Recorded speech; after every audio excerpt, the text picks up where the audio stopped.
ጸጉርን በእሳት መተኮስ ጸጉርን ያበላሻል ተብሎ በተደጋጋሚ ሲነገር ትሰማላችሁ። ጸጉርን ማበላሸት ስንል ግን በጣም ብዙ ነገሮችን ያጠቃልላል። በዛሬ ቪዲዮም ጸጉራችን በእሳት ሲጎዳ የሚያሳየውን ምልክቶች ምን እንደሆኑ ነግራችኋለሁ።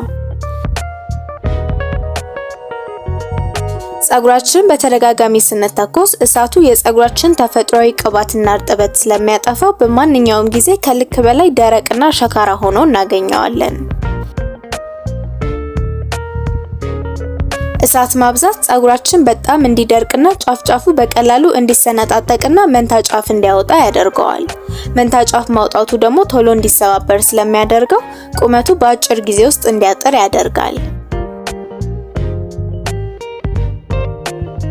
በእሳት የተጎዳ ጸጉር በጣም ስለሚደርቅ በቀላሉ የመለጠጥና የመፍታታት ባህሪውን ያጣል። በዚህ ምክንያት በትንሽ ነገር ቶሎ ይያያዛል፣ ለማበጠርም አስቸጋሪ ይሆናል።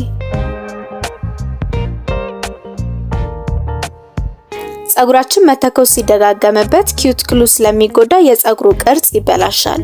በዚህ ምክንያት ቶሎ ይንጨባረራል፣ እንዲሁም በቀላሉ አይተኛልንም። በተጨማሪም ደጋግመን ስንተኮስ በቀላሉ ስለሚደርቅ ጸጉራችን ስንነካው በጣም ሸካራ ይሆናል፣ በተለይም ጫፍ።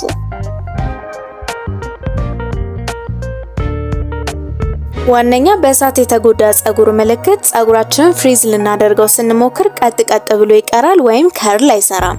በተለይም አንድ ቦታ ላይ ከልክ በላይ እሳት ሲበዛ እስከ መጨረሻው ድረስ ቀጥ እንዳለ ይቀራል። ጸጉርን ደጋግሞ መተኮስ የጸጉር ዘለላዎቹ እንዲዳከሙ፣ እንዲሳሱና እንዲሰባበሩ ስለሚያደርግ ከጊዜ በኋላ ጸጉራችን ብዛቱን እየቀነሰ ይመጣል።